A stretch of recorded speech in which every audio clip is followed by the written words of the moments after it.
ರಾಜ್ಯದ ವಿವಿಧ ಇಲಾಖೆಗಳಲ್ಲಿರುವ ಖಾಲಿ ಸರ್ಕಾರಿ ಹುದ್ದೆಗಳನ್ನು ತಕ್ಷಣ ಭರ್ತಿ ಮಾಡಬೇಕೆಂದು ಆಗ್ರಹಿಸಿ ಧಾರವಾಡದಲ್ಲಿ ಪ್ರತಿಭಟನೆ ನಡೆಸಲಾಯಿತು.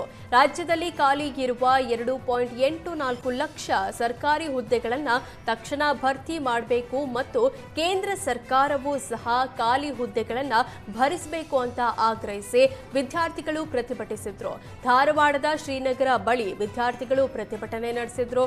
ಸರ್ಕಾರದಲ್ಲಿ ಖಾಲಿ ಇರುವ ಹುದ್ದೆಗಳಿಗೆ ನೇಮಕಾತಿಯಲ್ಲಿ ವಿಳಂಬಕ್ಕೆ ಆಕ್ರೋಶ ವ್ಯಕ್ತಪಡಿಸಿದ್ರು. ವಿದ್ಯಾರ್ಥಿಗಳ ಪ್ರತಿಭಟನೆಗೆ ರೈತ ಸಂಘ ಕೂಡ ಸಾಥ್ ಕೊಟ್ಟು ಪ್ರತಿಭಟನೆ ತೀವ್ರಗೊಳ್ತಿದ್ದಂತೆ ಪೊಲೀಸರು ಪ್ರತಿಭಟನಾಕಾರರನ್ನ ವಶಕ್ಕೆ ಪಡೆದ್ರು. ಈ ವೇಳೆ ಹೈಡ್ರಾಮಾನೇ ನಡೆಯಿತು.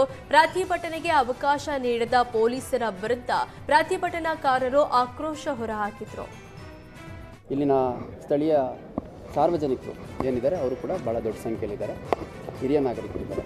ಇದೆಲ್ಲದರ ಹಿನ್ನೆಲೆಯಲ್ಲಿ ಮತ್ತು ವಿದ್ಯಾರ್ಥಿ ಸಮುದಾಯ, ಆಕಾಂಕ್ಷಿಗಳ ಸಮುದಾಯ ಭಾಳ ದೊಡ್ಡ ಸಂಖ್ಯೆಯಲ್ಲಿ ಸೇರಿಕೊಂಡಂಥ ಸಂದರ್ಭದಲ್ಲಿ ಅಲ್ಲಿ ಪರಿಸ್ಥಿತಿಯನ್ನು ಲಾಭ ಪಡ್ಕೊಳ್ಳಿಕ್ಕೆ ಯಾರಾದರೂ ಒಬ್ಬರಿಬ್ಬರು ಕಿಡಿಗೇಡಿಗಳು ಏನಾದರೂ ತಪ್ಪು ಕೆಲಸಗಳನ್ನು ಮಾಡಿದರೆ ಆ ಒಂದು ಎಮೋಷ್ನಲ್ ಅಟ್ಮಾಸ್ಫಿಯರಲ್ಲಿ ಕಾನೂನು ಸುವ್ಯವಸ್ಥೆ ಸಮಸ್ಯೆ ಎದುರಾಗೋ ಸಾಧ್ಯತೆ ಇದೆ ಅನ್ನೋದರ ಹಿನ್ನೆಲೆಯಲ್ಲಿ ಅನುಮತಿಯನ್ನು ಭಾಳ ಸ್ಪಷ್ಟವಾಗಿ ಸಮಯಾವಕಾಶ ಕೊಟ್ಟು ಅವ್ರ ಮಾಹಿತಿ ಸಮರ್ಪಕವಾಗಿ ಕೊಡದೇ ಇದ್ದ ಕಾರಣದಲ್ಲಿ ನಾವು ಅನುಮತಿಯನ್ನು ನಿರಾಕರಿಸಿದ್ವಿ. ಅಷ್ಟಾಗಿಯೂ ಕೂಡ ಇವತ್ತು ವಿಜಯಪುರ ಜಿಲ್ಲೆಗೆ ಸರ್ಕಾರಿ ಮೆಡಿಕಲ್ ಕಾಲೇಜಿಗಾಗಿ ಆಗ್ರಹಿಸಿ ಬೃಹತ್ ಪ್ರತಿಭಟನೆ ನಡೆಸಲಾಯಿತು. ಪಿಪಿಪಿ ವಿರೋಧಿ ಹೋರಾಟ ವೇದಿಕೆ ನೇತೃತ್ವದಲ್ಲಿ ನಗರದ ಶಿವಾಜಿ ವೃತ್ತದಿಂದ ಅಂಬೇಡ್ಕರ್ ವೃತ್ತದವರೆಗೆ ಪ್ರತಿಭಟನಾ ಜಾಥಾ ನಡೆಸಲಾಯಿತು. ಕಳೆದ ಅಧಿವೇಶನ ವೇಳೆ ವಿಜಯಪುರ ಜಿಲ್ಲೆಗೆ ಪಿಪಿಪಿ ಮಾದರಿ ಮೆಡಿಕಲ್ ಕಾಲೇಜು ಮಂಜೂರು ಮಾಡಲಾಗಿತ್ತು.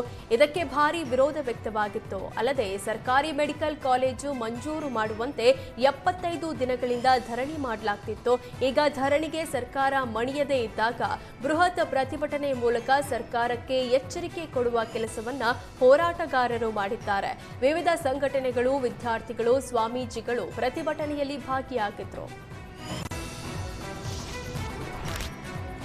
ಬೆಳಗಾವಿ ಜಿಲ್ಲೆಯ ನಿಪ್ಪಾಣಿಯಲ್ಲಿ ಕಳ್ಳರು ಹಾಡ ಹಗಲೇ ಮನೆಗೆ ನುಗ್ಗಿ ಕನ್ನ ಹಾಕಿದ್ದಾರೆ. ಮನೆಯವರು ಮಾರುಕಟ್ಟೆಗೆ ಹೋಗಿರುವ ಸಮಯ ನೋಡಿಕೊಂಡು ಖದೀಮರು ಮನೆಗೆ ನುಗ್ಗಿ ಮನೆಯಲ್ಲಿದ್ದ ಚಿನ್ನಾಭರಣ ದೋಚಿ ಪರಾರಿಯಾಗಿದ್ದಾರೆ. ಮನೆ ಮಾಲೀಕರು ಮನೆಗೆ ಬಂದು ನೋಡಿದಾಗ ಕಳ್ಳರ ಕೈಚಳಕ ಬೆಳಕಿಗೆ ಬಂದಿದೆ. ಖದೀಮರು ಮನೆಯಲ್ಲಿಟ್ಟಿದ್ದ 140 ಗ್ರಾಂ ಚಿನ್ನ, 100 ಗ್ರಾಂ ಬೆಳ್ಳಿ ಸೇರಿದಂತೆ ಬೆಲೆ ಬಾಳುವ ವಸ್ತುಗಳನ್ನ ಕದ್ದು ಪರಾರಿಯಾಗಿದ್ದಾರೆ. ಮನೆ ಮಾಲೀಕ ಕೂಡಲೇ ಪೊಲೀಸರಿಗೆ ಕರೆ ಮಾಡಿದ್ದು ಸ್ಥಳಕ್ಕೆ ಬಂದ ಪೊಲೀಸರು ಸ್ಥಳ ಪರಿಶೀಲನೆ ನಡೆಸಿದ್ರು.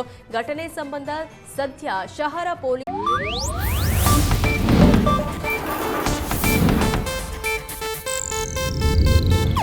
ಇದು ಏಷ್ಯಾನೆಟ್ ನ್ಯೂಸ್ ನೆಟ್ವರ್ಕ್ ಪ್ರಸ್ತುತಿ.